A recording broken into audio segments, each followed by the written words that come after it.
Who kept the Hinterkaifeck farm alive after its owners were dead? And why did smoke rise while 6 voices went silent? Bavaria, 1922.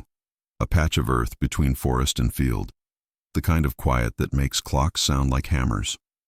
They called it Hinterkaifeck, a farmstead tucked behind trees, a footpath away from the village, and a world apart from help. Inside lived Andreas Gruber and his wife, Cecilia, stern faces carved by seasons, eyes narrowed by long winters. Their widowed daughter, Victoria, moved through rooms like a metronome, measured, resilient, a mother of 2. Little Cecilia, 7, bright as kindling in a dark stove, and Joseph, 2, cheeks round like new bread. On March 31st, a new maid arrived, Maria Baumgartner, a suitcase of ordinary hopes stepping into extraordinary danger. But the story begins months earlier, with footsteps and whispers embedded into the timbers overhead. Andreas told neighbors of a newspaper that appeared from nowhere, printed in a place no one nearby subscribed to. He found footprints in the snow, a single path coming from the forest to the door, with no return trail. He heard footsteps in the attic, the hollow drum of someone who didn't fear the creak of boards above sleeping children. A set of keys vanished, not misplaced, not found. A small absence that turned every locked door into a question.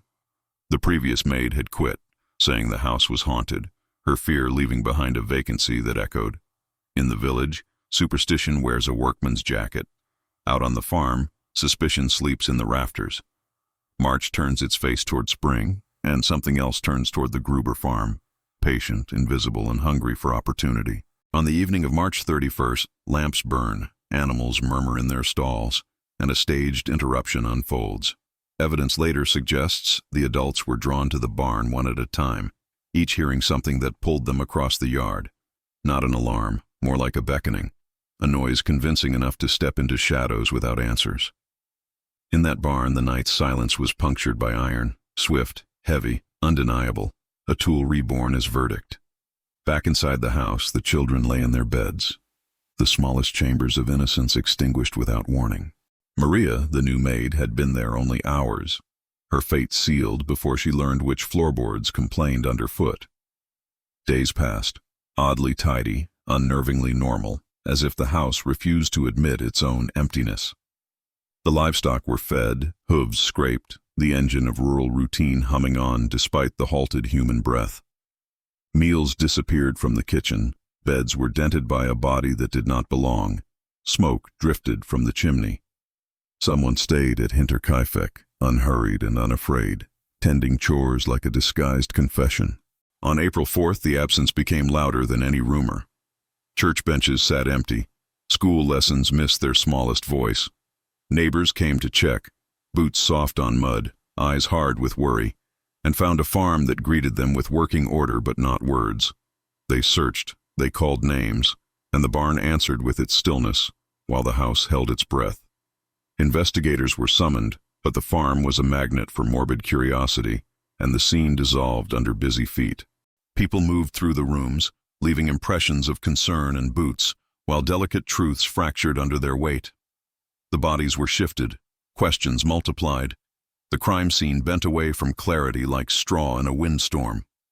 Autopsies took place in the barn itself, the doctor working under rafters that still held the night's residue.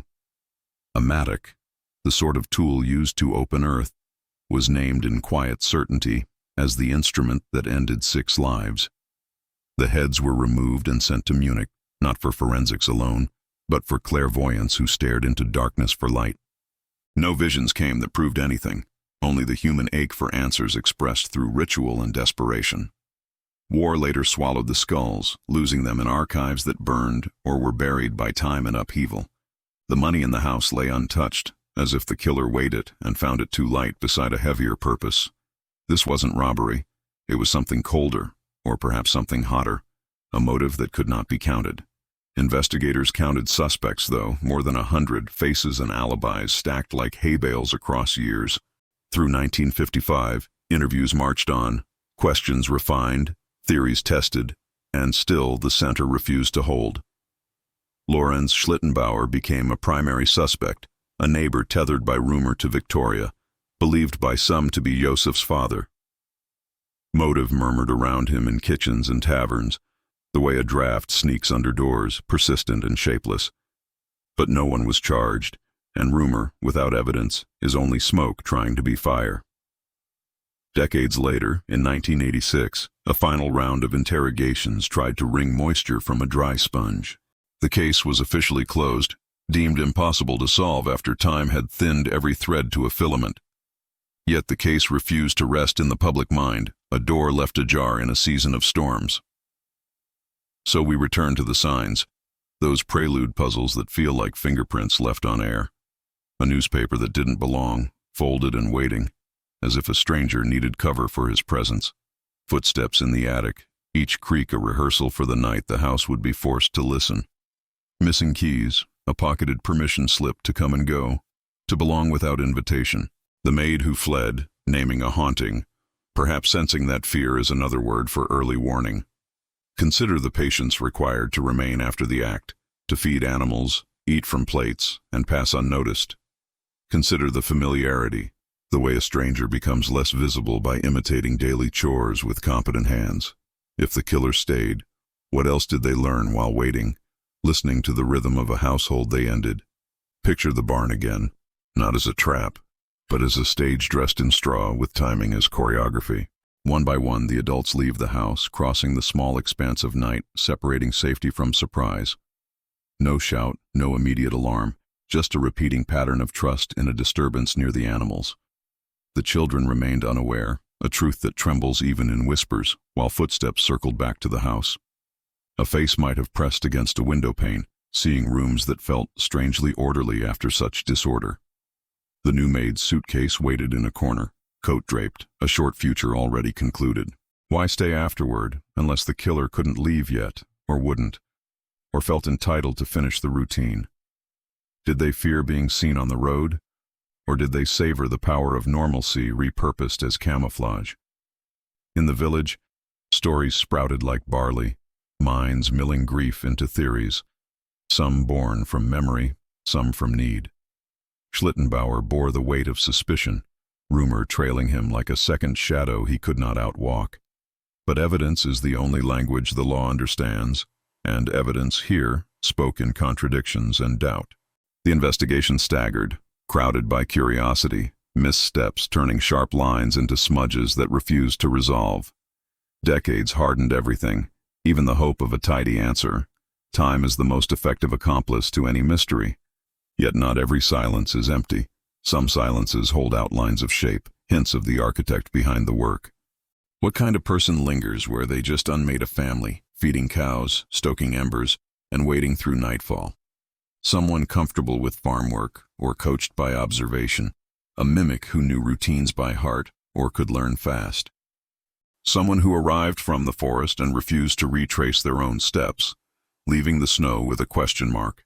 A neighbor, a traveler, a wronged heart, a practiced opportunist.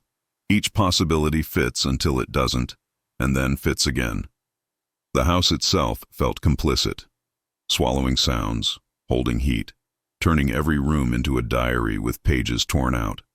In the barn, the doctor wrote notes while the rafters listened, a strange tableau of science beneath old wood. In Munich, the skulls waited for eyes that claimed to see beyond, an admission that conventional sight had failed. The war later scattered those remains, a second theft that made certainty impossible, even in death's accounting. Still, the facts that anchor this sea remain. A family, a farm, a vanished path, an unspent sum, and a lingering presence. Those are the coordinates we can trust. The rest is weather that changes with the storyteller's breath. Night descends again in memory, and the animals chew softly, oblivious to human storms and unsolved names. The door clicks, a lock without a key, and somewhere in the forest, a path dissolves into thawing ground. The case is closed, but closure is different. A lock that only some of us possess and most of us crave. And in the kitchen of Hinterkaifeck, if you listen hard enough, you can hear a chair scrape as someone sits down. They wipe a plate, fold a cloth, and step back into the dim hallway, as if rehearsing a life that isn't theirs. And we ask the question that refuses to be fed and refuses to starve. Whose hands kept the farm alive, and why?